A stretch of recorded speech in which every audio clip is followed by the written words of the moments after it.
que je puisse la mettre à la suite des autres. Et je vais bien entendu présenter mon écran, comme d'habitude.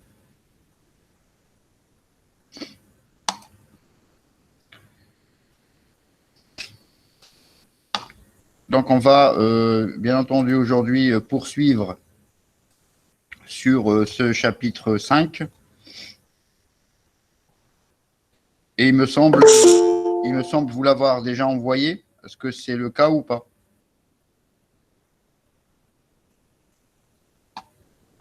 Oui. Très bien. Donc, chapitre 5, intégration numérique. On avait donc vu la dernière fois qu'on allait utiliser des méthodes purement numériques pour pouvoir estimer le calcul d'une intégrale, c'est-à-dire d'une surface. D'accord? On avait donc vu la méthode des trapèzes. Est-ce que par rapport à cette méthode, vous avez des questions? Est-ce que déjà vous arrivez à vous remettre un peu dedans là? Parce que ça fait quelque temps qu'on ne s'est pas vu. Méthode de trapèze, pas de souci? Pas de souci, monsieur, mais moi j'ai une question Oui. par rapport à l'exercice sur la première page. Oui. C'est, la question 2. Donc je l'ai faite, mais pour la deuxième question, je suis sceptique un peu. Quand vous dites qu'on ne connaît pas sa primitive, vous parlez par exemple de la fonction sinus x au carré. On ne peut pas l'intégrer comme ça, sinus x au carré par exemple. Oui, Par exemple, effectivement. Alors déjà, vous m'avez parlé de quoi? De cet exercice 1 là? ouais, c'est ça. Bah, c'est ça, c'est l'exercice. En fait, c'est le problème de l'intégration numérique qui se Oui, présente de manière différente. oui. Déjà sur l'exercice 1 que je vous avais proposé de faire, on va le reprendre. C'est un exercice où on sait calculer l'intégrale de sinus x. Ça, c'est pas un souci. C'est juste pour donner un exemple. Ok.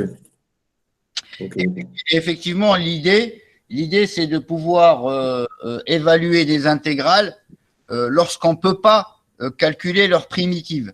Voilà. C'est ça, en fait, l'idée. C'est de se dire, voilà, j'ai une primitive, elle est soit super difficile à trouver, soit elle est impossible. D'accord?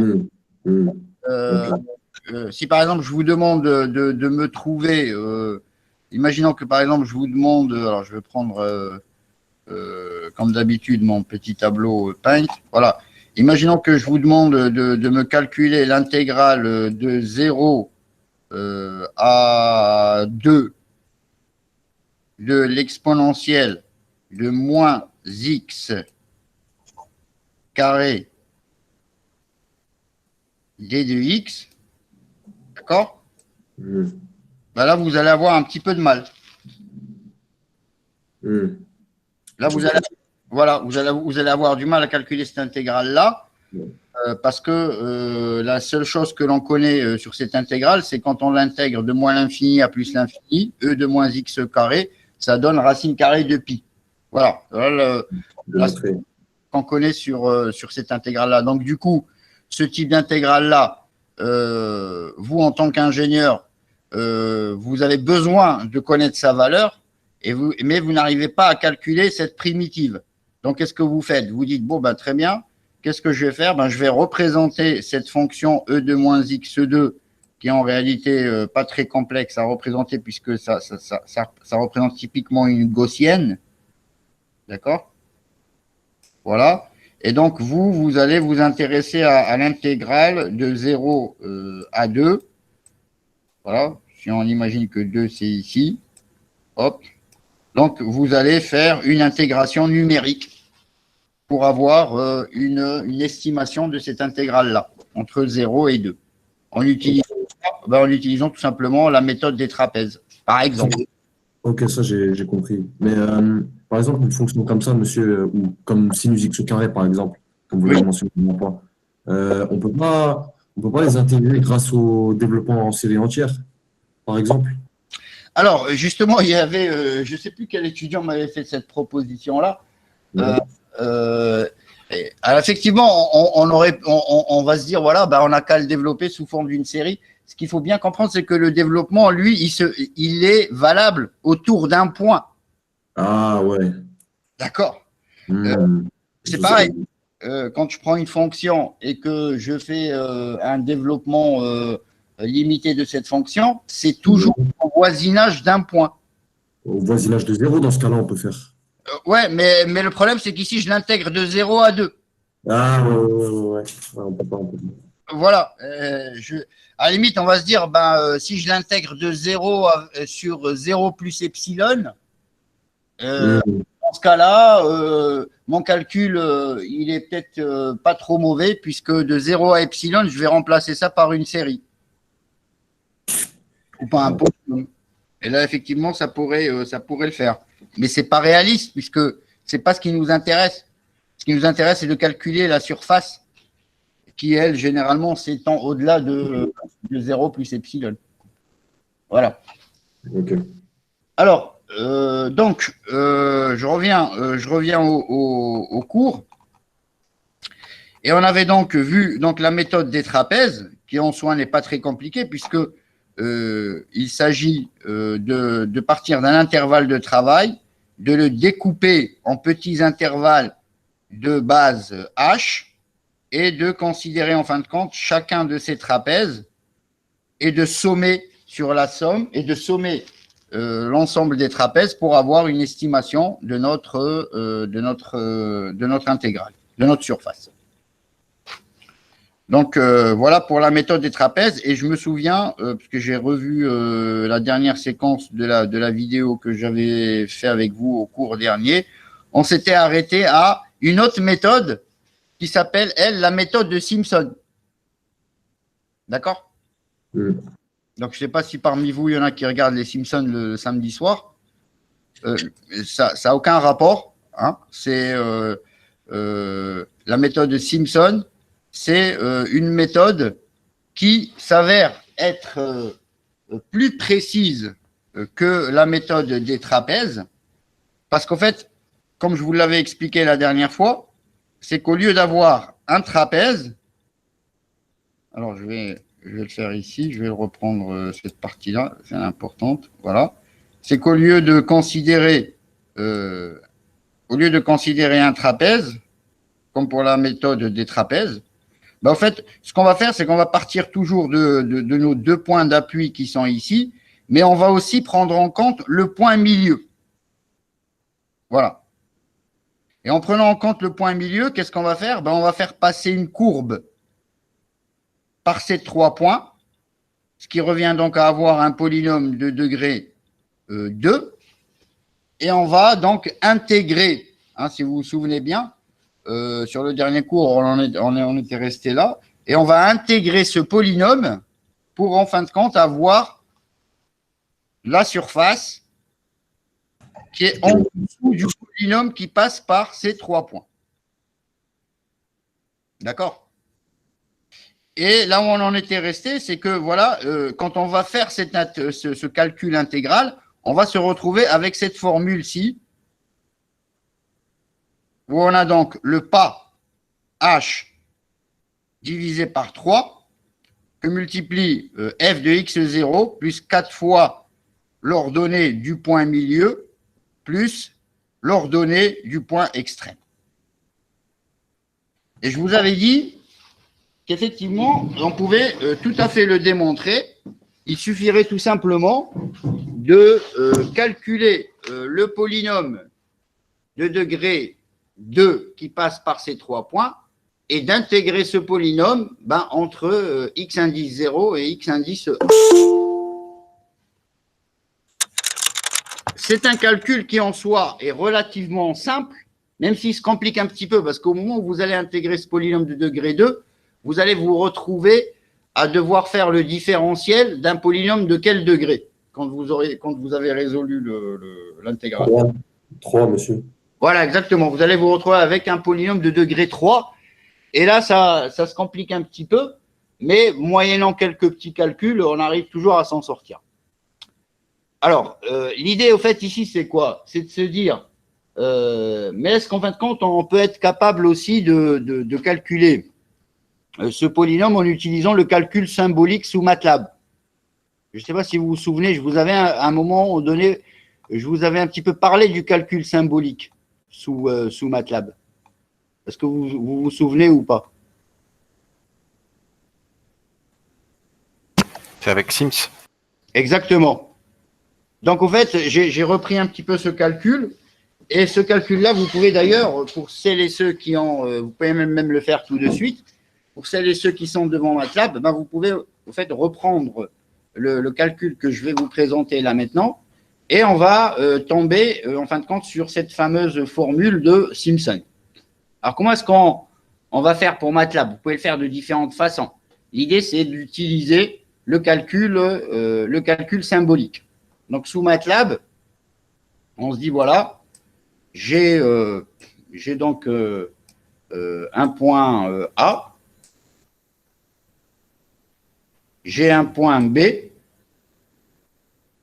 voilà, et je prends le point milieu, ici, et je vais donc tout simplement définir le polynôme. Alors c'est quelque chose que j'ai fait depuis que je fais depuis 2 ans parce que je trouve que c'est intéressant de pouvoir le faire comme ça. Voilà. Je prends donc le polynôme qui passe par ces 3 points. Et ce que je vais faire par la suite, c'est que je vais intégrer ce polynôme entre A et B. Mais au fait, je vais faire ce calcul par MATLAB. Voilà. Donc, comment est-ce qu'on va faire sur MATLAB? Vous pouvez d'ailleurs le faire tout de suite. Je vais d'abord déclarer A comme étant une variable Sims. Ça veut dire quoi Sims? Est-ce que vous vous souvenez? Sims, ça veut dire en fait je déclare une variable qui n'est pas une variable numérique, mais une variable symbolique. D'accord? Donc je déclare tout simplement une variable symbolique. C'est-à-dire qu'elle n'a de valeur qu'elle-même. Je déclare une seconde variable B comme étant aussi une variable symbolique. Je déclare X comme étant aussi une variable symbolique. Alors pourquoi est-ce que je déclare ce X-là? Parce que je vais construire un polynôme. D'accord? Je vais construire un polynôme. Ici, j'ai l'axe des X. Voilà. Et ce polynôme en rouge, c'est un P2 de X.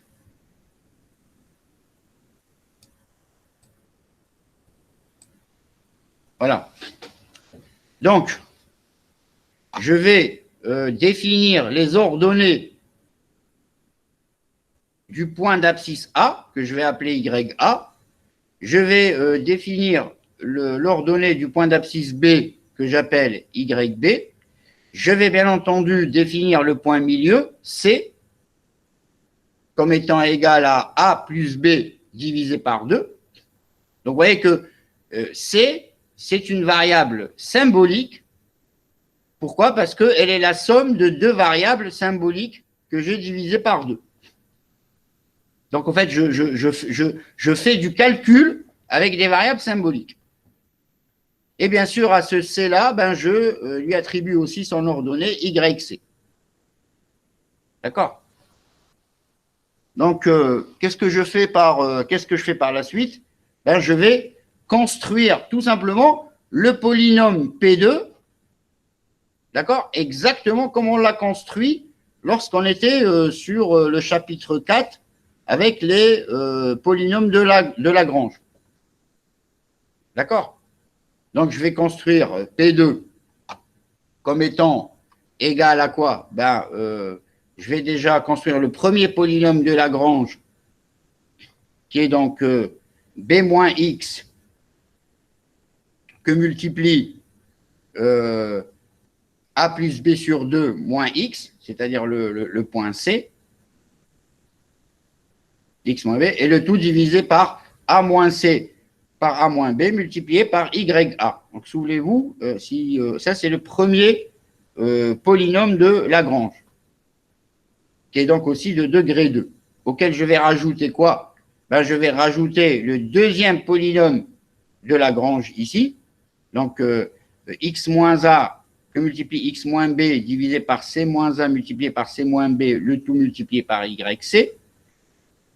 Et enfin, je vais rajouter le troisième polynôme de Lagrange, c'est-à-dire celui qui passe, celui que je construis en prenant cette fois-ci le point B.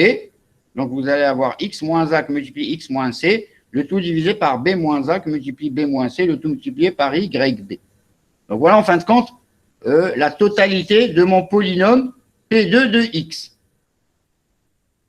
Vous voyez bien que je le construis en n'utilisant que des variables symboliques et j'utilise tout simplement la construction que nous avons longuement détaillée lorsqu'on était sur l'interpolation polynomiale. Monsieur? Oui, je vous écoute. La version V3 du document, on l'a pas. Oui, alors c'est pour ça que qu'en fait je vous ai donné une version, mais vous pouvez couper le micro. Je vous ai donc donné la version, la dernière version que j'ai retravaillée parce que j'ai rajouté des choses dessus. Donc je vous enverrai après le cours de demain, puisqu'on a encore cours demain, je vous enverrai la version V3. Ok. Voilà. Est-ce que jusque-là, là, sur cette partie-là, vous avez des questions ou c'est clair pour vous, ou c'est pas très clair? Tout est clair, monsieur. Ok, c'est clair. Donc, ça veut dire que, arrivé à ce niveau-là, j'ai donc défini complètement mon polynôme P2, P indice 2. Donc, sous MATLAB, je l'ai appelé P2, donc c'est un polynôme de degré 2. Et il est complètement défini à l'aide de variables symboliques. Voilà un petit peu la puissance, en quoi, on va dire, le calcul symbolique est peut-être puissant parce qu'en fait, il vous permet de construire des choses, des objets mathématiques, alors que même vous n'avez donné aucune valeur numérique à ces variables. Qu'est-ce que je fais par la suite? Ben, je demande tout simplement à MATLAB de me simplifier cette expression-ci. Voilà. Donc, il va la simplifier. Et après, je vais demander à MATLAB, en fin de compte, de m'intégrer ce polynôme P2 de x. Donc, je vais dire de l'intégrer entre A et B. Donc, je vais dire intégrale de P indice 2 de x. Donc, cette intégrale-là, cette écriture mathématique que vous avez ici, elle se retraduit tout simplement sous MATLAB par, alors je vais zoomer un petit peu pour que ce soit clair, voilà, elle se traduit sous MATLAB par int P2 x, A, B. Alors ça veut dire quoi, int P2 x, A, B? Ben, ça veut dire que tout simplement, je veux intégrer le polynôme P2 qui a été défini ici, par rapport à la variable x. Donc, il faut faire la correspondance mathématique, c'est-à-dire ici dx. Donc, je vais intégrer par rapport à la variable x, de où à où? Ben, de A à B. D'accord? Et puis, MATLAB, ben, qu'est-ce qu'il fait? Il va tout simplement prendre la primitive de cette expression qui est ici par rapport à x, il va faire le différentiel et il va me donner le calcul qui est le suivant. Il va me dire, ben, ça vaut b moins a divisé par 6, le tout multiplié par ya plus yb plus 4 fois yc. D'accord? C'est ça qui est en fin de compte intéressant. Alors, je ne sais pas qui c'est qui cherche à se connecter. Excusez-moi 10 secondes, je regarde. OK.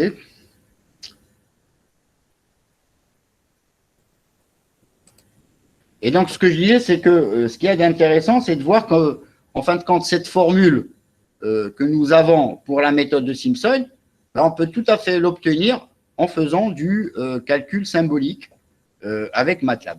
Et on retrouve bien donc f de x0, c'est le YA qui est ici, f de x1, c'est le YB qui est ici, et 4 fois f de x1 plus x2 divisé par 2, c'est-à-dire du point milieu. Voilà le fameux 4 ici. Généralement, les étudiants se posent la question, mais d'où vient ce 4? Voilà. Et en fin de compte, B-A divisé par 6. Et vous allez me dire, mais quel est le rapport avec H sur 3? Parce que quelqu'un peut me répondre. Quel est le rapport avec le H sur 3 qu'on présente en cours, sur le cours?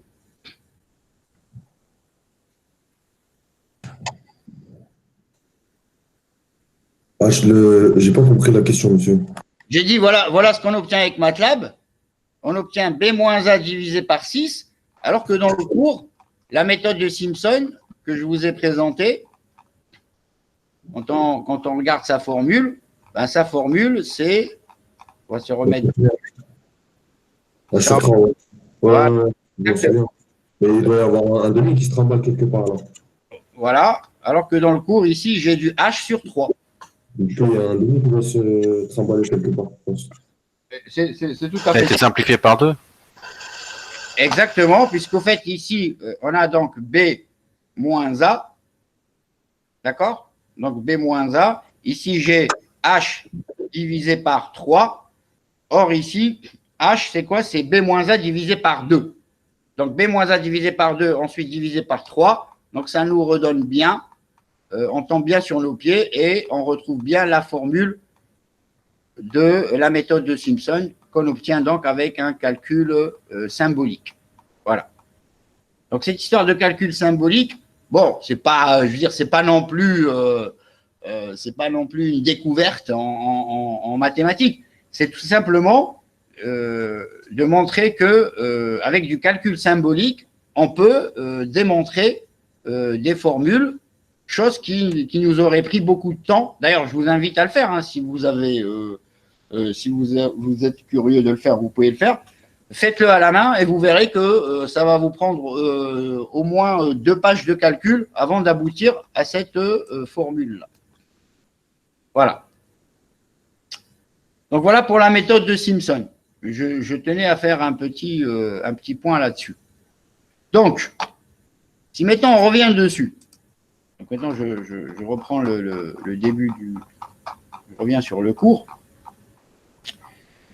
Est-ce que ce serait possible que vous envoyiez une bibliothèque de MATLAB, enfin parce qu'il y en a autrement qui n'ont pas fait MATLAB l'année dernière.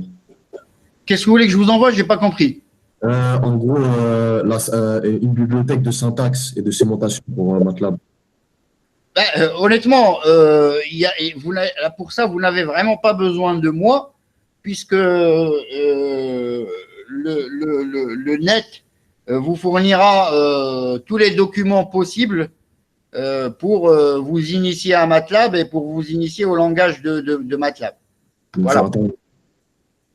Honnêtement, voilà, parce que qu'est-ce que vous voulez que moi, qu'est-ce que je pourrais vous donner? Qu'est-ce que je vais faire? Je vais aller sur Google, je vais googliser un document et après je vais vous le renvoyer. Alors que vous pouviez trouver quelque chose de peut-être de plus pertinent que moi si vous trouvez un document qui est peut-être un peu plus simple à comprendre. Voilà. Mais honnêtement, il y a tellement de choses sur le net pour se familiariser avec la syntaxe MATLAB. Et d'ailleurs, vous avez vu quand même pas mal d'exemples avec moi là jusqu'à présent. Oui, c'est vrai, c'est vrai. Après, moi, personnellement, j'ai du mal un peu avec MATLAB. Parce que je n'ai pas fait l'année dernière et c'est pour ça que je demande. Moi, je vais vous dire, je vais vous livrer un petit, c'est pas un secret, mais je vais quand même vous dire, quel que soit le langage, que ce soit MATLAB, que ce soit C++, C, Visual Basic, QBasic, ce que vous voulez comme langage, on aura beau vous donner un livre, vous ramener un prof du MIT pour vous faire un cours là-dessus, rien ne vaudra, rien, je dis bien rien, ne vaudra le temps que vous allez passer vous-même devant un écran à saisir du code et à le tester. C'est le meilleur apprentissage que vous pouvez avoir. Je peux vous le garantir. Pour la dernière question, la dernière page, monsieur, j'ai fait un algorithme sur MATLAB. Ouais. Je voulais voir avec vous si c'est bon à la fin, enfin, maintenant ou après, hein, peu importe. Je voulais voir avec vous si c'est bon ou pas ce que j'ai fait. Oui, il n'y a pas de problème, oui, on peut voir ça. Est-ce que vous voulez qu'on voie ça en aparté ou vous voulez le voir ça tout de suite? Bah, il y avait pas un exercice avec 1 sur x au carré qu'on devait intégrer grâce à la méthode des trapèzes et Simpson. Si, mais on va le voir ça. Ok. Bah, c'était ça en fait. C'était ça. Bon, vous inquiétez pas pour MATLAB. De toute façon, on va faire du MATLAB là maintenant dans la session là d'aujourd'hui. On va revenir sur MATLAB. Mais ok, voilà. Je voulais juste qu'on se remette un peu déjà sur où on était la dernière fois, la méthode de Simpson. Et en fin de compte, comment est-ce qu'on va travailler avec la méthode de Simpson pour qu'elle soit révélatrice de valeurs qui soient de bonnes approximations. Bon, on va faire pareil qu'avec la méthode de trapèze. On va prendre notre intervalle, on va le découper en petits intervalles, d'accord? Et on va, et c'est là où il faut faire vachement attention, parce que sinon, c'est un peu la confusion. On va travailler toujours, que ce soit la méthode de trapèze ou que ce soit la méthode de Simpson, on travaille toujours avec un pas H. Voilà, on dit voilà, je travaille avec un pas. Le pas, c'est quoi? C'est un réel avec lequel je vais découper, en fin de compte, mon intervalle de travail. Voilà. Mais quand je vais faire du Simpson, et c'est là où il faut faire très très attention parce qu'il y a un peu la confusion dans la littérature d'analyse numérique. Quand je vais faire du Simpson, je travaille sur des intervalles ici élémentaires de longueur 2H. 2H. 2H. C'est ça qu'il faut bien comprendre avec la méthode de Simpson. Alors pourquoi est-ce que je travaille sur des petits intervalles de longueur 2H? Parce qu'il y a 3 points. Exactement, parce qu'il y a 3 points. Et qu'à chaque fois, je dois prendre en compte le point milieu. Donc vous voyez que ici, par exemple, j'ai découpé mon intervalle de travail en petits intervalles de longueur H et je me suis en fin de compte focalisé sur des intervalles de longueur 2H. Le premier, ben, il commence en x0, il se termine en x0 plus 2H et je prends le point milieu en x0 plus H. Je multiplie toute cette quantité-là par H sur 3. Ce qui me permet donc d'avoir déjà cette première surface ici de Simpson. Et je passe à la deuxième. Ben, la deuxième, elle commence en x0 plus 2H. Elle se termine en x0 plus 4H. Et le point milieu en x0 plus 3H. Toujours le point milieu, l'ordonnée du point milieu est multipliée par 4. Et enfin, je passe au dernier, qui commence en x0 plus 4H et qui se termine en x1 avec un point milieu en x0 plus 5H. Et voilà comment je ferais si j'avais donc à utiliser la méthode de Simpson pour calculer une surface. Monsieur? Oui. Pour le calcul symbolique, en fait, c'était juste pour une simplification de l'expression littérale, en fait. Il n'y avait pas de... Avec ça, on ne va pas pouvoir calculer. Le but du calcul symbolique que je vous ai montré, c'est pour voir d'où venait ce fameux facteur 4 que j'ai ici et le H sur 3 que j'ai là. C'est juste une démonstration de cette formule. Oui, d'accord, mais avec les calculs symboliques, on ne peut pas faire des calculs numériques. Non, avec des calculs symboliques, vous pouvez pas faire vous pouvez faire une modélisation Et après, si vous voulez, ce que vous pouvez faire, c'est prendre votre calcul symbolique, comme ce que moi j'ai fait à un moment donné. Vous voyez bien que dans le calcul, à un moment donné, quand je lui demande de me calculer cette intégrale-là, d'accord? Quand je lui demande de me calculer cette intégrale-là, ben c'est un calcul que j'ai fait, mais ça reste un calcul symbolique. Ce n'est pas un calcul numérique. Oui, du coup, les calculs symboliques dans MATLAB, c'est utile simplement pour simplifier les expressions ou Exactement. faire des calculs Alors, que ça s'avérait compliqué si on mettait des chiffres, quoi.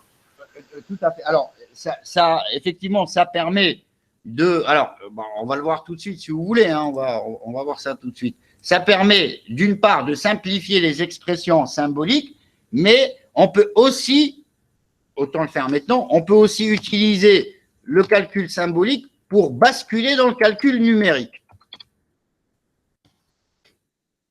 On va le faire tout de suite. Vous voyez tous mon écran? Oui. Très bien.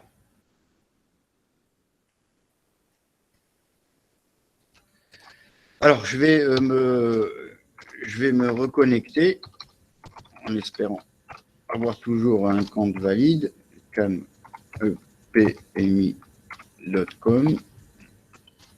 Voilà.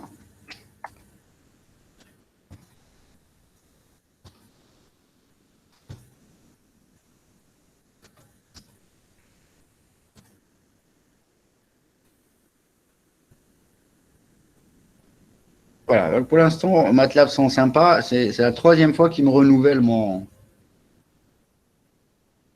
la possibilité d'utiliser MATLAB Online. Voilà.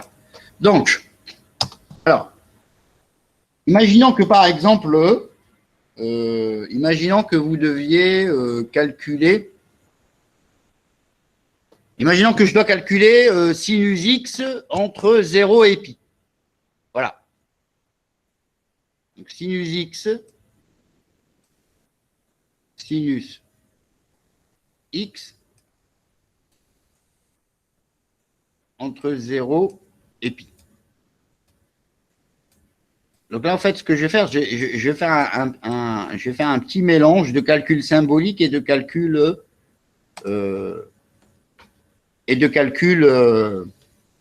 numérique. Donc, je vais lui dire sims de x, d'accord? Donc, que vaut x? Ben, x, ça vaut x. C'est du calcul symbolique. Très bien. Et je vais lui dire qu'en fin de compte, ce qui m'intéresse, c'est l'intégrale de sinus x, donc sinus de x. Bien entendu, c'est par rapport à x entre, on fait ça, voilà, entre 0 et pi. Voilà, donc là, qu'est-ce qu'il comprend maintenant? Il comprend que, ok, donc ça veut dire que je dois trouver la primitive de sinus x, mais il me demande de faire un différentiel sur des valeurs numériques. Donc, je vais lui donner une valeur numérique.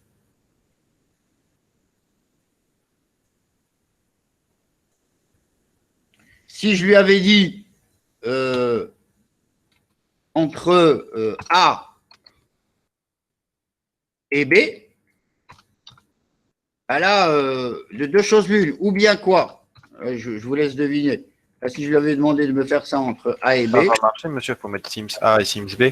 Voilà, exactement. Si je lui demande entre AA et BB, il va me dire. Je sais pas pourquoi il me met. Voilà. Bon. Décidément. Le B, voilà.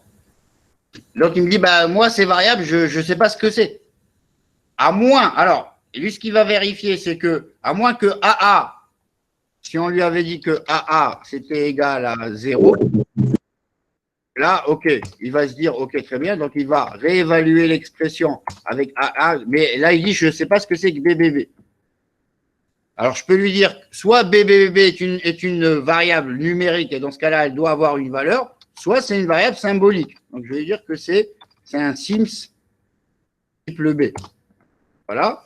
Et je vais lui demander donc de me calculer ça. Il va tout simplement prendre la primitive de sinus x et il va faire le différentiel entre AA qui vaut 0 et BBB. Il va vous donner 1 moins cos BBB. D'accord? Donc ça veut dire qu'à un moment donné, vous pouvez très bien refaire basculer votre expression sur des valeurs numériques.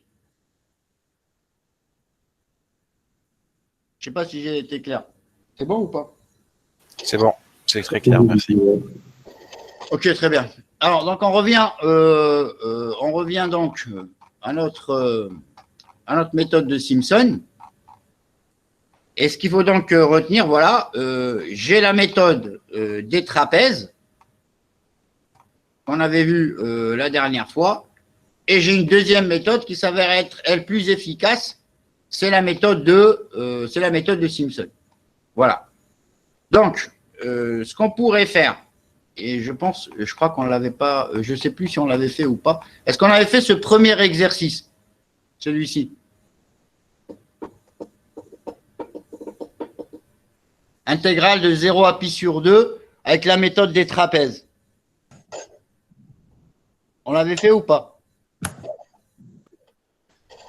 Il me semble, oui, mais pas souvenir.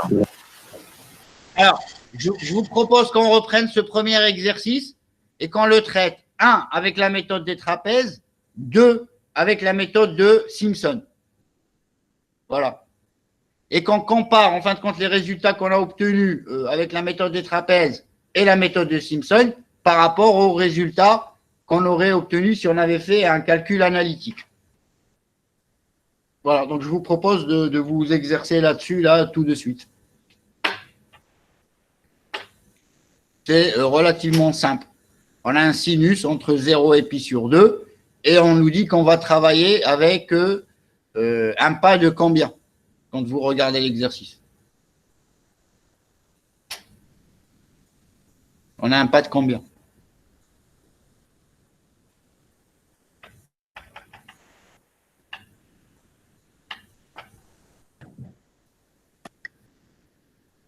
Combien? Oui, monsieur, je comprends. Là, dans cet exercice, on ne vous dit pas explicitement on va travailler avec un P2, mais Monsieur, P sur 2? pas du tout. Pas. J'ai un point, un autre point, un autre point, un autre point et un autre point. Et j'avance comment sur les abscisses? Oui, sur P sur 8. Ah, voilà. Donc, vous allez travailler avec un pas H de pi sur 8. Donc, ça veut dire que tout simplement, vous allez devoir estimer. Alors, je vais le faire à côté ici. Voilà. Ça, je vais un petit peu l'iconiser. Voilà. Tac. Donc, ici,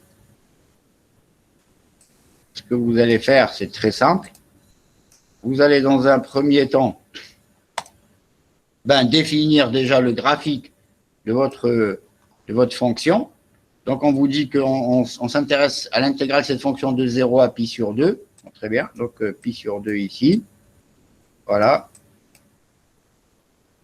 Et vous savez tous que en pi sur 2, j'ai ma fonction sinus qui vaut 1.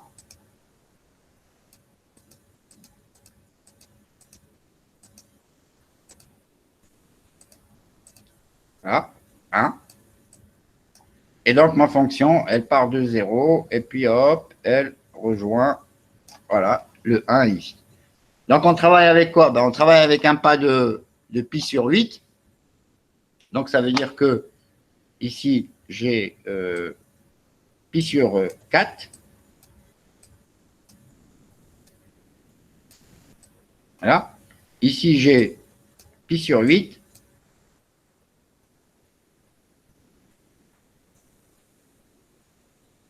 Voilà. Et ici, j'ai 3 pi sur 4.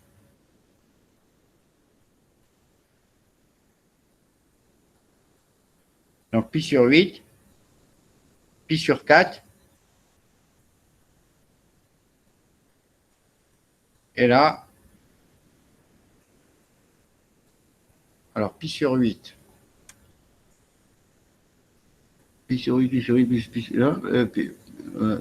pi sur 4, pi sur 4 plus pi sur 4, ça fait 2 pi, ça fait 3 pi. Alors, je crois qu'il doit y avoir un petit souci là dans mon tableau. 3 pi sur 4. 3 pi sur 8, pardon. Voilà. 3 pi sur 8, pi sur 8, 2 pi sur 8, 3 pi sur 8, et enfin, pi sur 2. Voilà. Donc, un pas de pi sur 8, ça veut dire qu'en fin de compte, avec la méthode des trapèzes, ben, je vais devoir estimer la surface de 4 trapèzes pour obtenir donc une approximation de cette intégrale avec la méthode des trapèzes. Donc, c'est relativement simple, puisqu'en fin de compte, je vais me retrouver avec quoi? Avec un premier trapèze ici.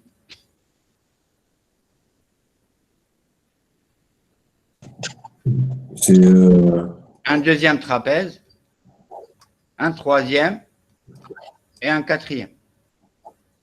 Et qu'est-ce que je vais faire à chaque fois? Ben, je vais appliquer la formule des trapèzes pour chacun d'entre eux.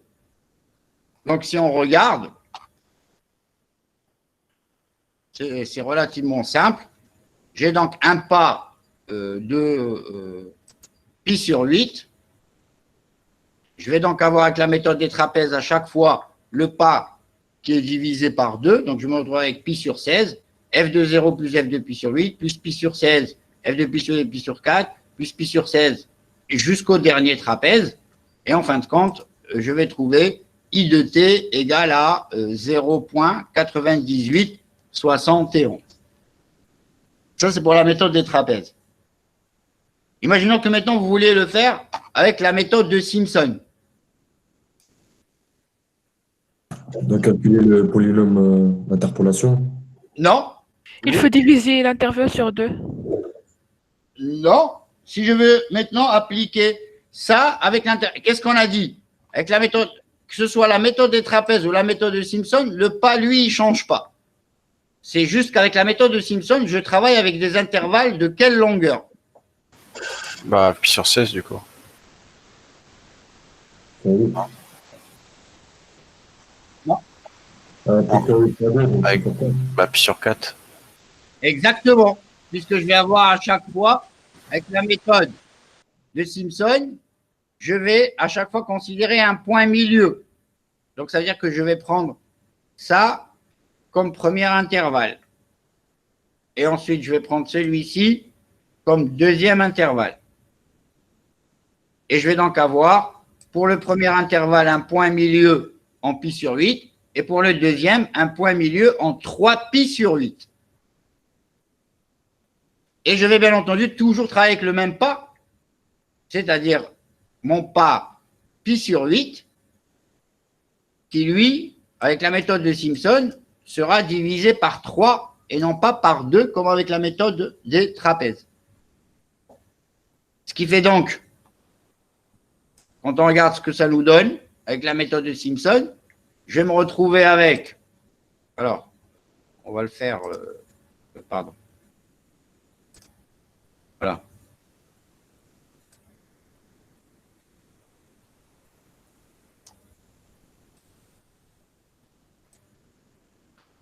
Donc, si je regarde avec la méthode, voilà, avec la méthode de Simpson, je vais travailler avec un premier intervalle de longueur 2h, donc il commence en 0, il se termine en pi sur 4, et il a un point milieu en pi sur 8. Donc, vous avez f de 0 plus 4 fois f de pi sur 8 plus f de pi sur 4. Le tout divisé par quoi? Par pi sur 8 divisé par 3, donc ça vous fait pi sur 24. Donc, voilà la première surface de Simpson.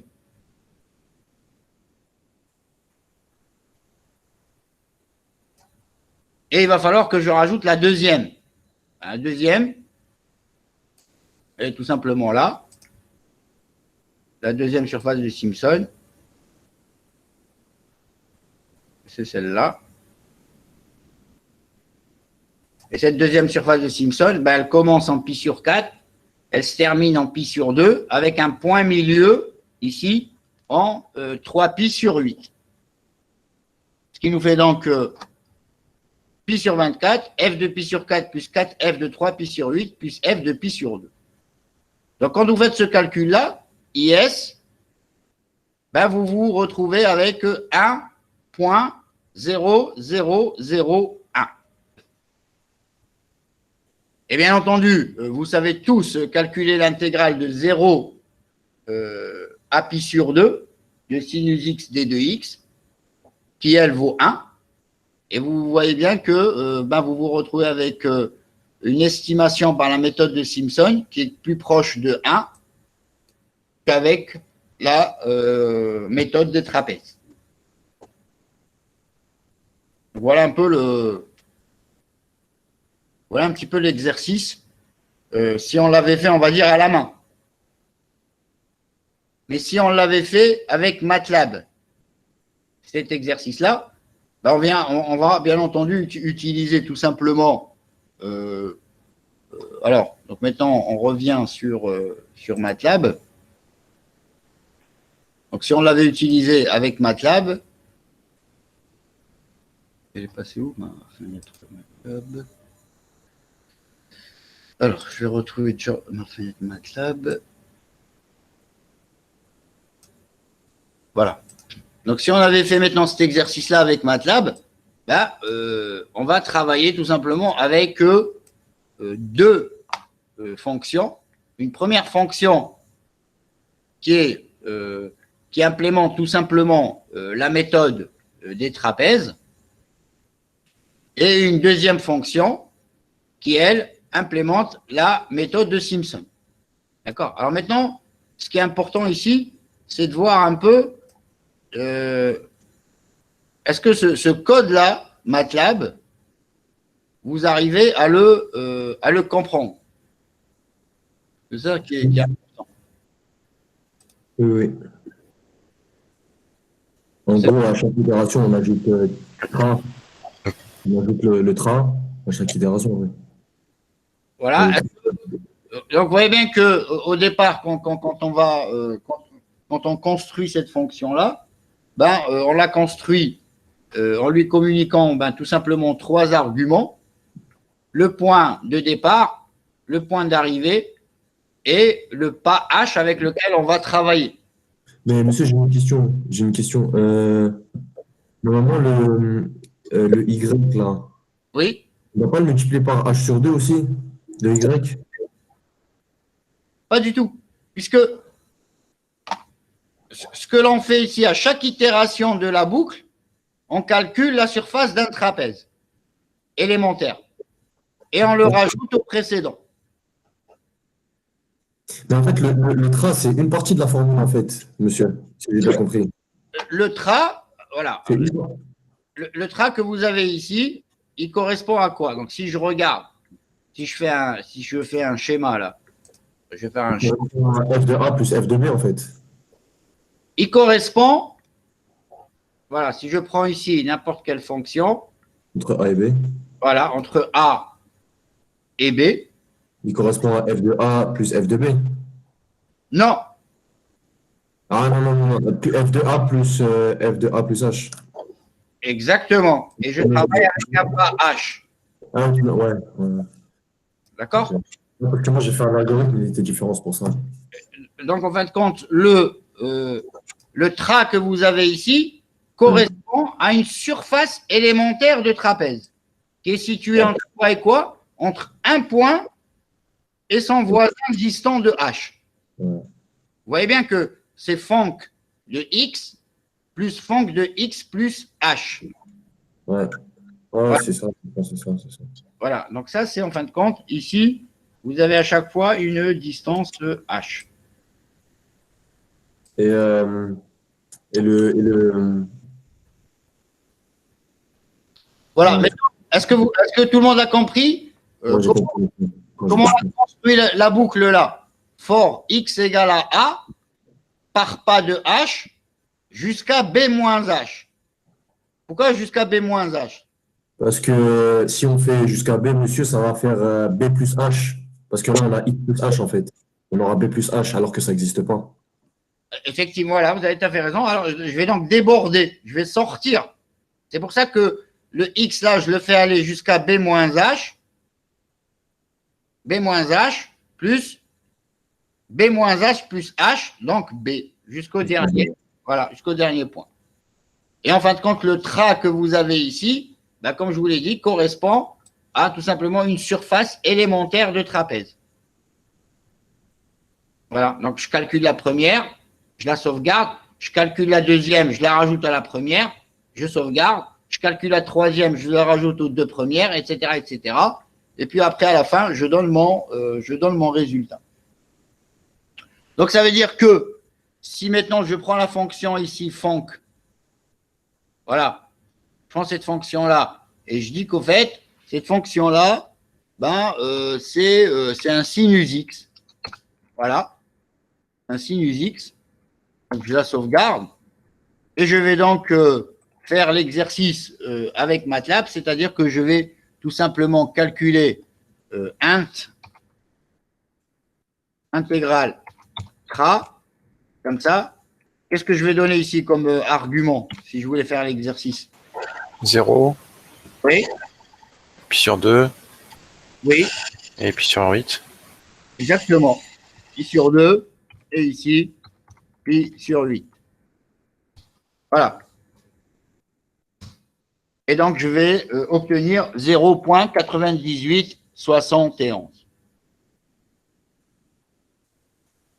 Alors maintenant, la question, elle est la question que, enfin, c'est pas une question, c'est est-ce que vous êtes capable de partir de cette fonction-là, qui est donc la méthode des trapèzes, et de construire la méthode de Simpson.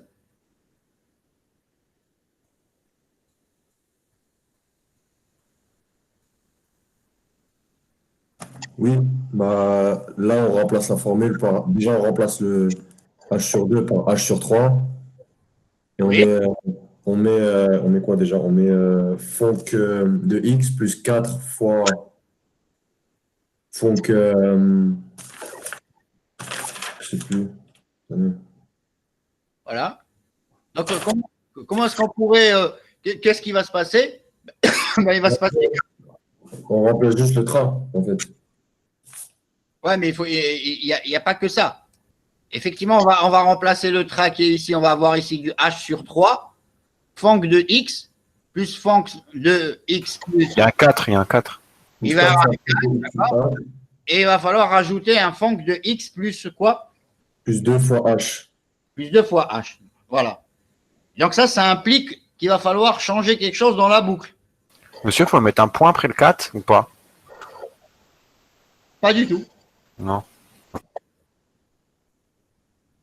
Qu'est-ce que ça implique comme changement au niveau de cette boucle? Monsieur, c'est A jusqu'à 2H. C'est A par pas de 2H. Oui. Jusqu'à combien? Jusqu'à B moins 2H? Exactement. Jusqu'à B moins 2H.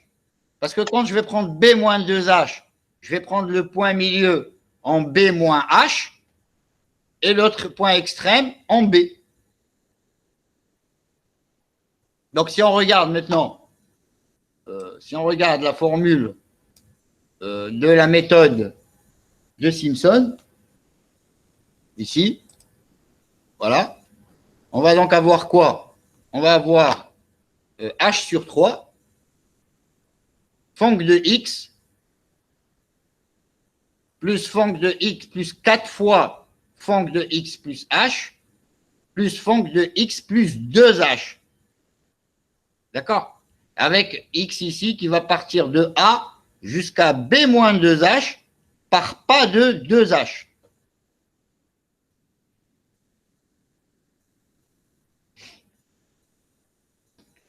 Donc, ça veut dire que si je veux appliquer ce Simpson à notre fonction ici, où on a mis le sinus x, bon, déjà, c'est un fonc comme ça. Hop. Hop. Voilà. Un CTRL S. Et je vais tout simplement ici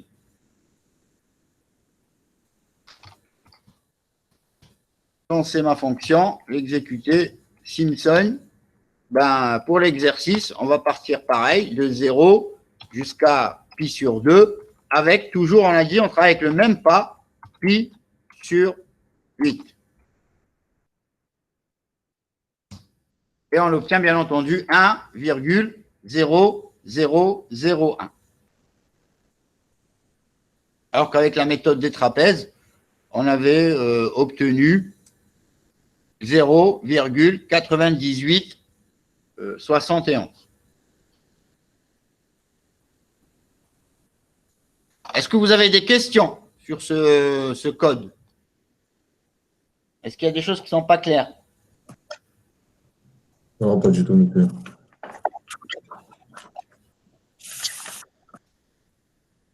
C'est bon? Il est clair ce code-là de la fonction Simpson?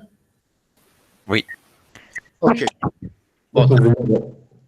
Alors, ce que je vous propose de faire, si de votre côté vous avez déjà vous avez pu donc saisir les fonctions et vous avez pu les tester, on peut attaquer un exercice qui est intéressant ici à voir. Alors,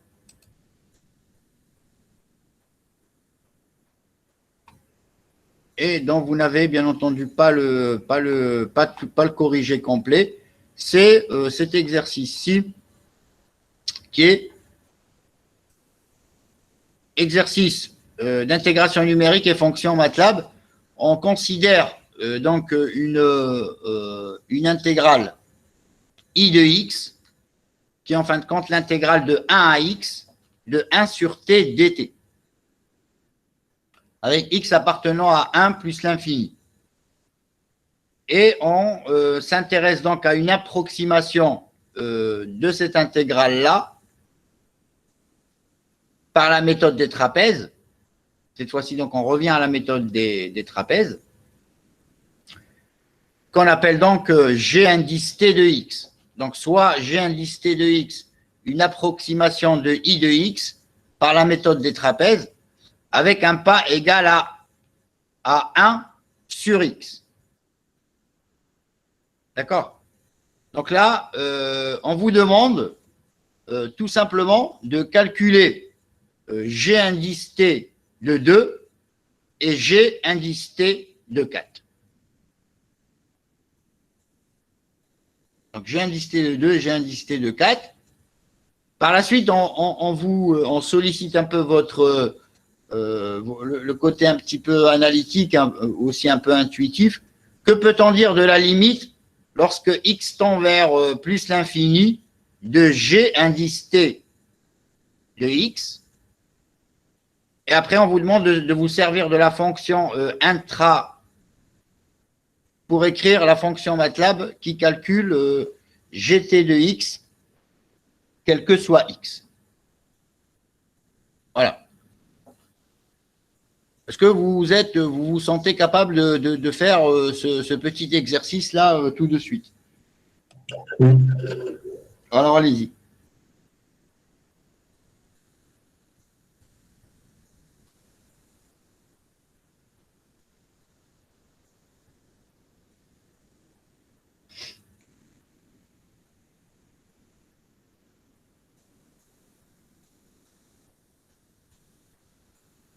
Alors, G indice T de 2,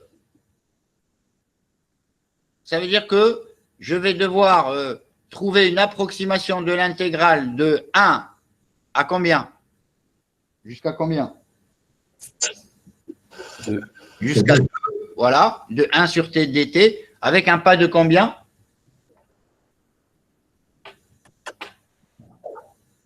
Encore 1 sur 2. Avec un, Oui, donc avec un pas de 0,5. Donc là, il va falloir calculer G indice T de 2. Et en utilisant quoi? Ben, tout simplement la méthode des trapèzes. Monsieur, le petit 1, il faut le faire à la main, c'est ça? Pour comparer les résultats après? Le petit 1, le G indice T de 2, il est très simple, vous pouvez le faire à la main. Ouais. Le vérifier avec MATLAB. Ok. Et, par contre, le G indice T de 4, lui, le faire à la main, et c'est tout à fait faisable, mais on va déjà se retrouver avec combien de trapèzes?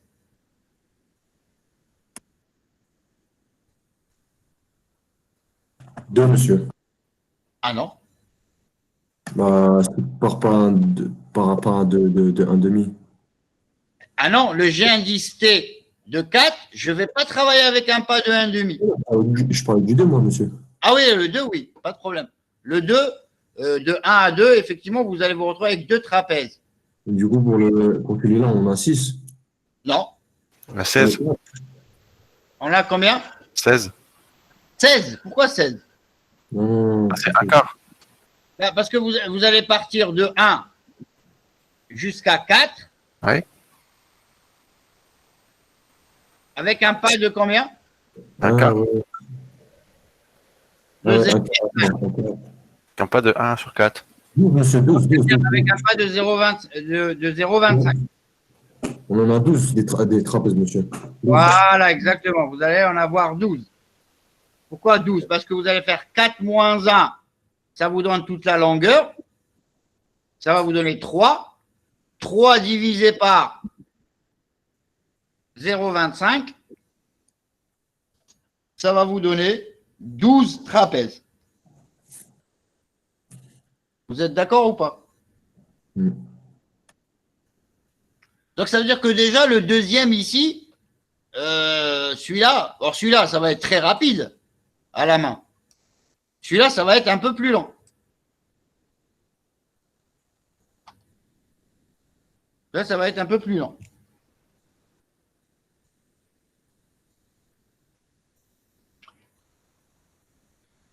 Donc, si je calcule G indice T de 2, si je ne me trompe pas dans les calculs, normalement, vous devez tous trouver.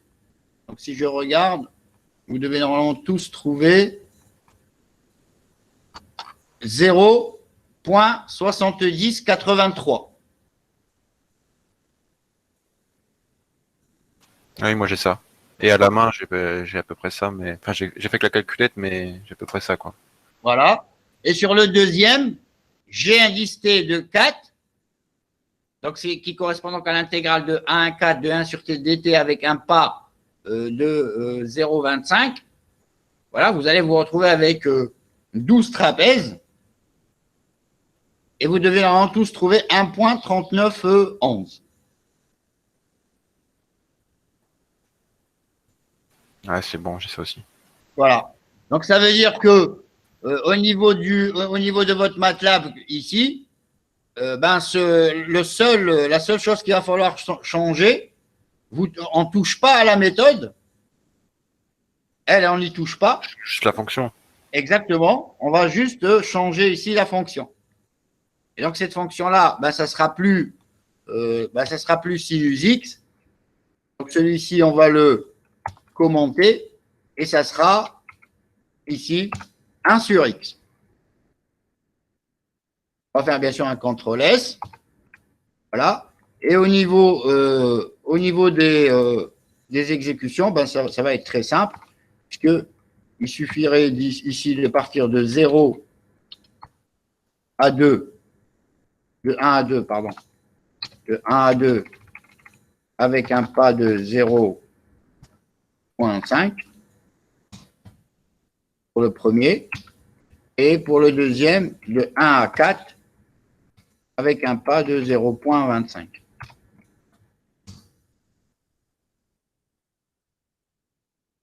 « 1,3911 » et je vais juste quand même vérifier que je n'ai pas mis de bêtises dans le document.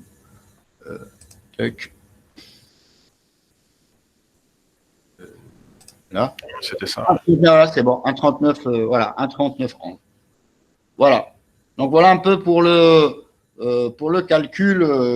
Bon, là, on l'a fait un peu rapidement comme ça, mais ça serait dommage de perdre une demi-heure à passer, enfin, de passer une demi-heure à faire un calcul aussi basique.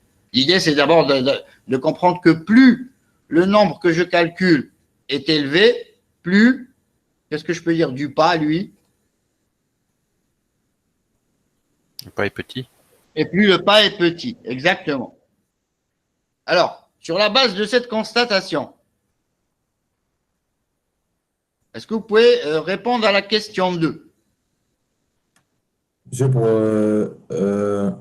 j'ai trouvé GT de 2.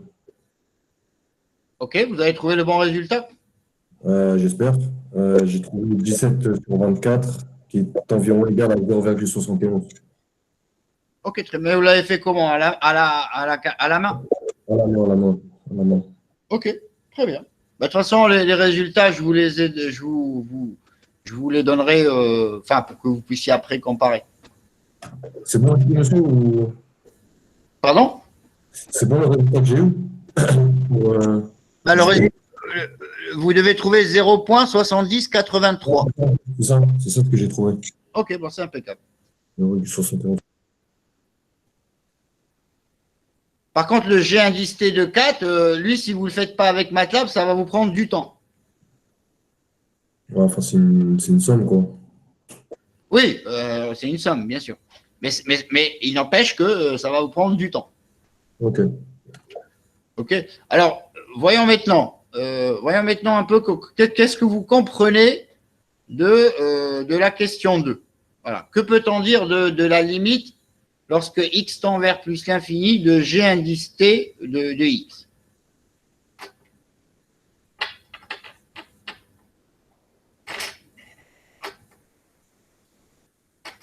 Est-ce que quelqu'un a une idée?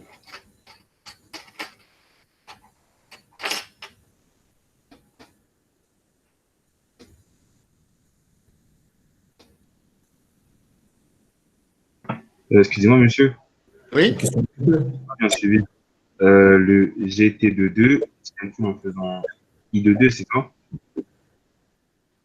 G indice t de 2, vous devez trouver 0,7083. Mais comment on les calcule? Comment on les calcule? OK, bah alors dans ce cas-là, moi je pensais que c'était clair pour tout le monde. Comment je calcule le G indice T de 2? Je peux répondre, monsieur? Et le G indice T de 2. Donc déjà, je représente ma courbe ici, T 1 sur T. Et donc, on me dit que le G indice T de 2, bah, je reprends tout simplement la définition de l'exercice. Le G indice T de 2, ça va être une approximation de 1 à 2 de 1 sur T dt. Donc, ça veut dire que je vais partir de 1 jusqu'à 2 avec un pas de 1 sur 2, c'est-à-dire de 0,5. Donc, je vais me retrouver donc à devoir calculer deux trapèzes. Un premier, ici, et un deuxième, ici. Est-ce que vous avez un souci avec ces calculs? Non, c'est bon, je peux juste savoir ça. C'est bon? Oui, c'est bon, merci. Voilà, très bien. Après, on vous a demandé de calculer G indice T de 4, mais G indice T de 4, donc on va aller de 1 à 4, avec un pas de 0,25, ben vous vous retrouvez avec 1, 1,25, 1,5, 1,75, 2, 2,25, 2,5, 2,75, 3, 3,25, 3,5, 3,75, 4. Vous vous retrouvez donc avec 12 trapèzes. Et je disais que le faire à la main, quand je dis le faire à la main, c'est-à-dire à l'aide d'une calculatrice, bien sûr, ben ça prend du temps. Voilà. D'où l'idée d'utiliser des fonctions MATLAB que vous avez, que nous avions vues précédemment, int, tra et Simpson. Après, j'ai enchaîné qu'on puisse aller, qu'on puisse terminer cet exercice, cette session d'aujourd'hui. J'ai enchaîné avec la question 2. C'est que peut-on dire de la limite lorsque x tend vers plus l'infini de g indice t de x? Voilà. Bah, si on prend x tend vers l'infini, le pas tendra de 1 sur l'infini. Puis, Donc, le pas il tendra vers quoi? vers 0. Bien. C'est infini, non? Et ce sera nul, quoi. Non, il ne sera pas nul, il tendra vers quelque chose de très très petit. Oui. Mais monsieur, j'ai une question. L'intégrale de 1 sur t, c'est ln de t, on est d'accord? Ok, oui. Mais ln de t, dans ce cas-là, ça tend vers plus l'infini. Ça tend pas vers 0. Non, non. Ce qu'il faut bien comprendre, c'est que la fonction ln, et ça c'est quand même dingue parce que tel qu'on vous l'a présenté, alors je vais le faire ici. Quand je dis ln de A, vous voyez ce que je veux dire? ln de A, voilà. Quand vous tapez ln de A sur votre calculatrice, au fait, qu'est-ce qu'elle fait, votre calculatrice? Est-ce que quelqu'un a une idée de ce qu'elle fait, votre calculatrice, quand vous lui demandez le logarithme népérien d'un nombre A, bien entendu, strictement supérieur à 0?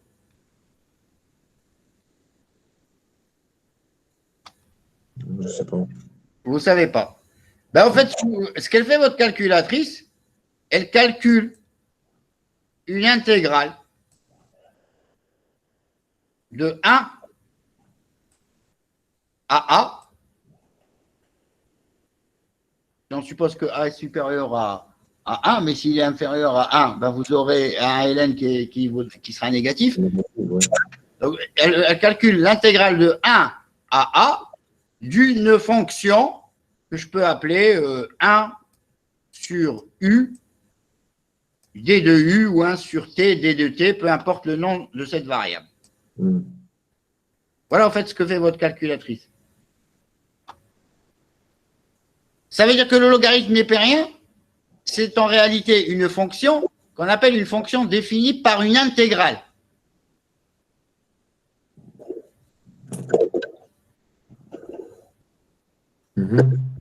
Donc, ça veut dire, donc, entre ce que vous vous dites et ce qu'a dit notre camarade à l'instant, si vous arrivez à réunir un peu ces deux observations, vous allez pouvoir répondre à la question 2. Que peut-on dire de la limite quand x tend vers plus l'infini de g indice t de x? Excusez-moi, je sais pas si ça répond à ma question exactement, parce que pour moi, si ln de x tend vers plus l'infini, gt de x aussi va tendre vers plus l'infini, puisque c'est une approximation. Non. On a dit, qu'est-ce que je viens de dire? On a dit que le ln d'un nombre, c'est le calcul d'une intégrale.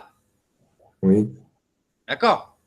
Voilà ce que. Donc, imaginons que maintenant je dise, voilà, je prends, quand je dis ln de x, c'est quoi ln de x? Ben, c'est l'intégrale de 1 à x de 1 sur u d de u. Oui, jusqu'à là, je suis d'accord. Voilà.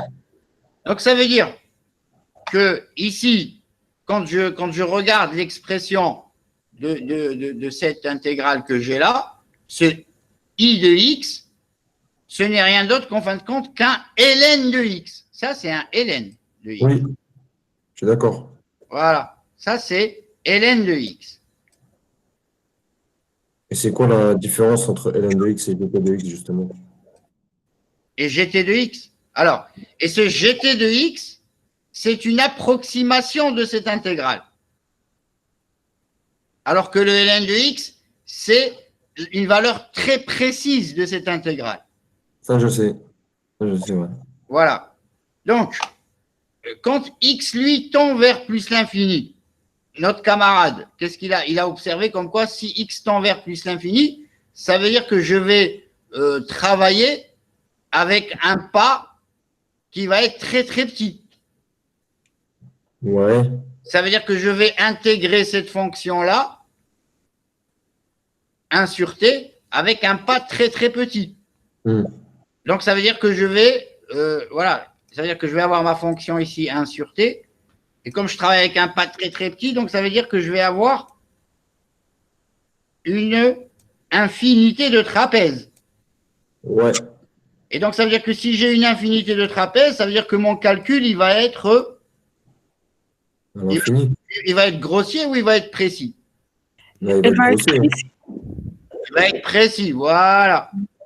Donc ça veut dire la limite quand x tend vers plus l'infini de g indice t de x, je peux dire que c'est égal à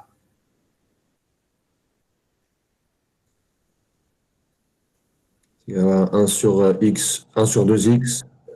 non, non, 0. non. Pas de deux. Bon, plus l'infini pour moi, mais je sais pas. Je sais pas. Ce gt de x approxime ln de x. Et il l'approxime d'autant mieux que x est grand.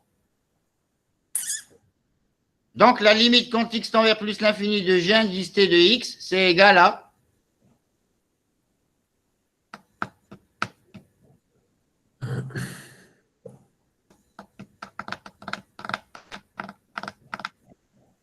c'est égal tout simplement au logarithme népérien de x.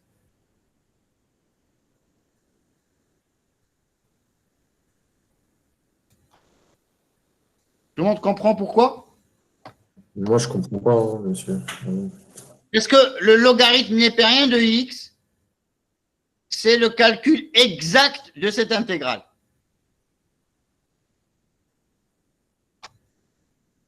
Et gt de x, c'est un calcul approximatif.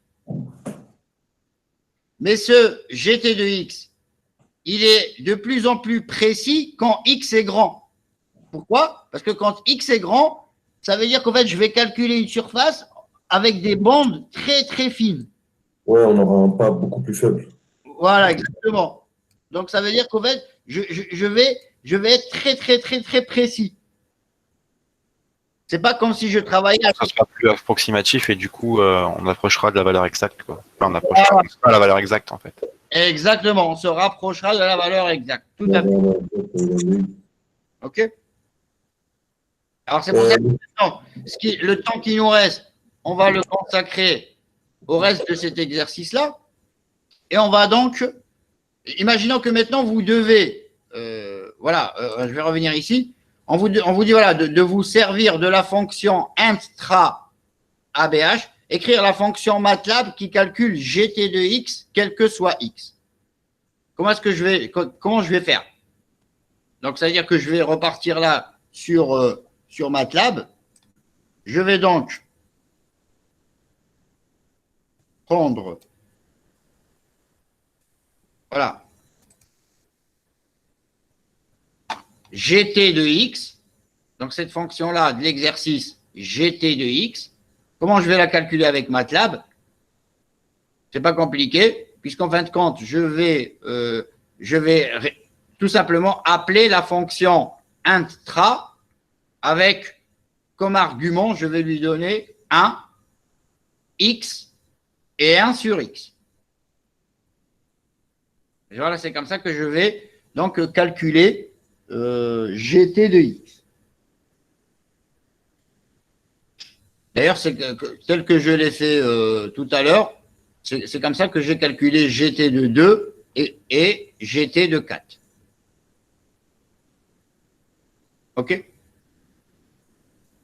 Alors maintenant, ce qui est intéressant, c'est de constater la chose suivante. gt, alors si je prends par exemple gt de 6, gt de 6, Donc, c'est-à-dire que je vais calculer l'intégrale de 1 à 6 par la méthode des trapèzes. Je vais trouver combien? 1,7940.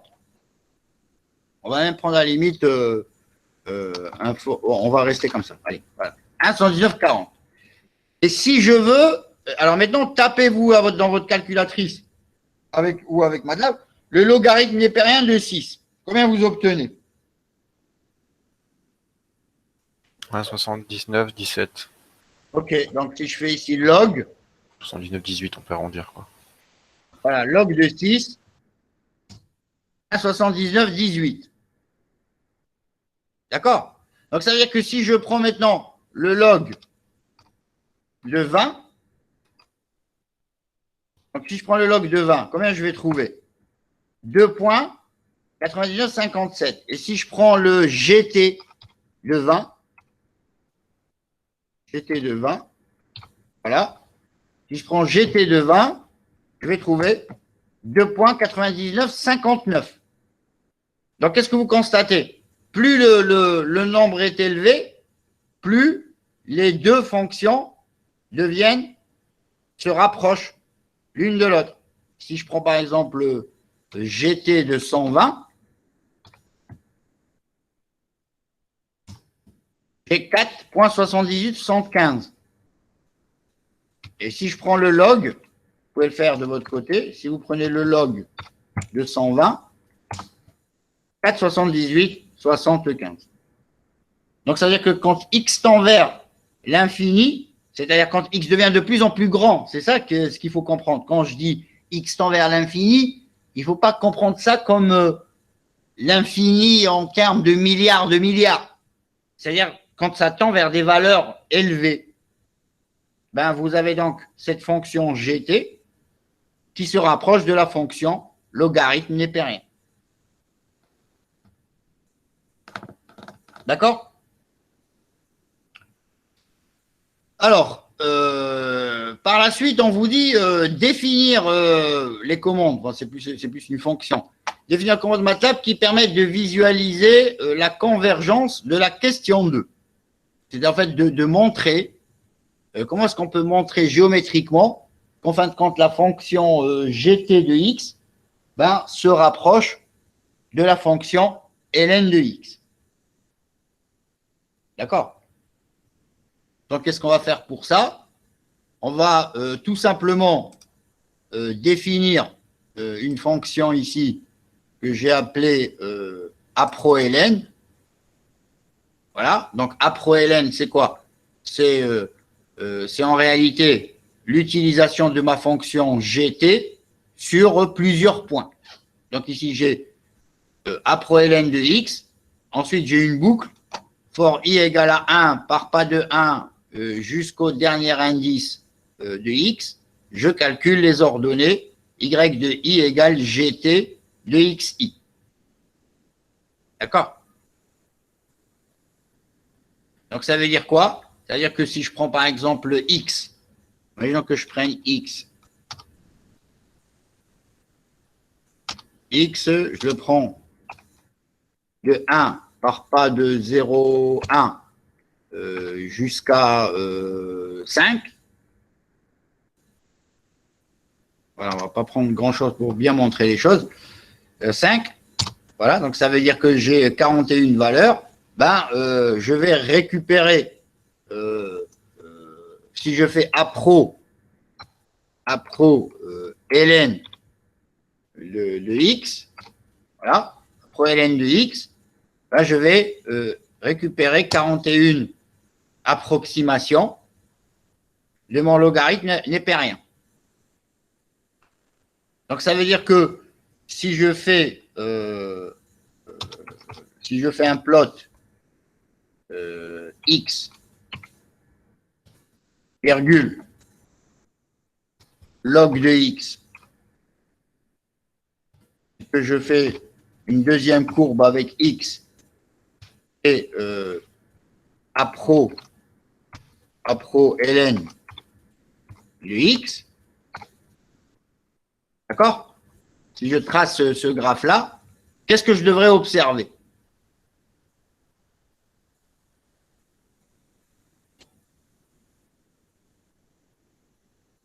imaginons que le premier graphe, on le trace avec deux courbes, mais quelles caractéristiques elles vont avoir? Il y en a une qui va se rapprocher de l'autre. Voilà, tout simplement. Donc, il y en a une, on va la tracer avec des étoiles, et l'autre, on va la tracer avec des petits rangs.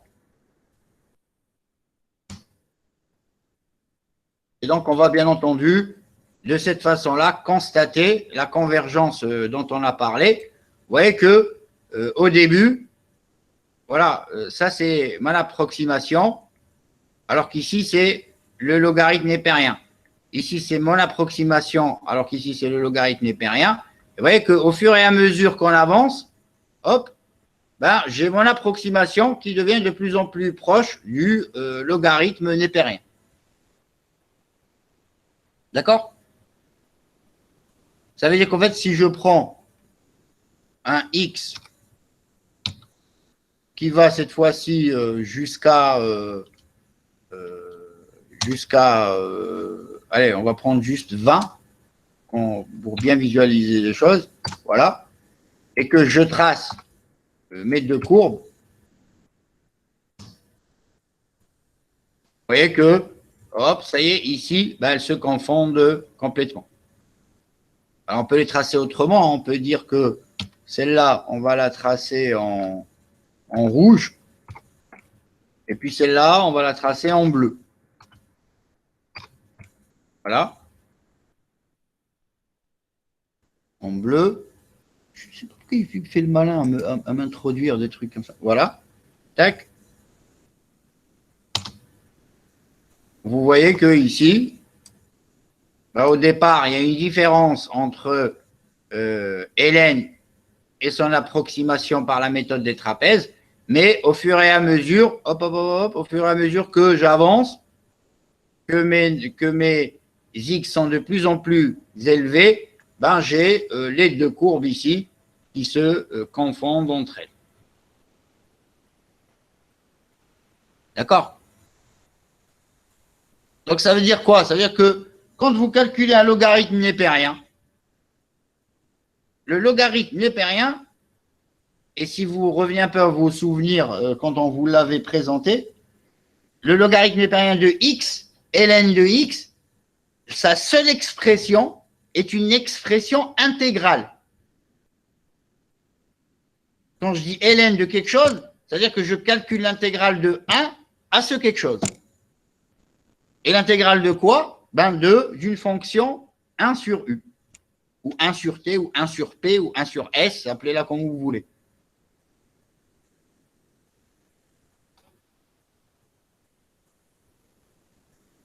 Voilà. Est-ce que vous avez des questions?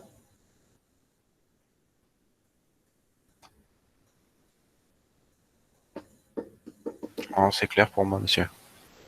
Ok, très bien. Et pour les autres, comment ça se passe? C'est clair, monsieur. C'est bon pour tout le monde? Donc, je vous envoie ce chapitre-ci. Donc, je vous envoie ce chapitre. Ben, je vous l'enverrai demain après la deuxième partie de ce cours. Ce que je vous propose de faire, bon, si vous n'êtes pas trop fatigué, c'est ce qu'on a vu aujourd'hui. Vous prenez le temps de revoir tranquillement et vous me posez vos questions et vous me poserez vos questions demain. Demain, pour le dernier TD avant les vacances de Noël. Voilà. OK? Si vous n'avez pas de questions, si vous n'avez pas de questions, je clôture le cours. Pas de questions. OK, donc je vous dis bonne soirée et puis à demain. Au revoir. Au revoir. À demain, monsieur. Bonne soirée. Merci à vous aussi.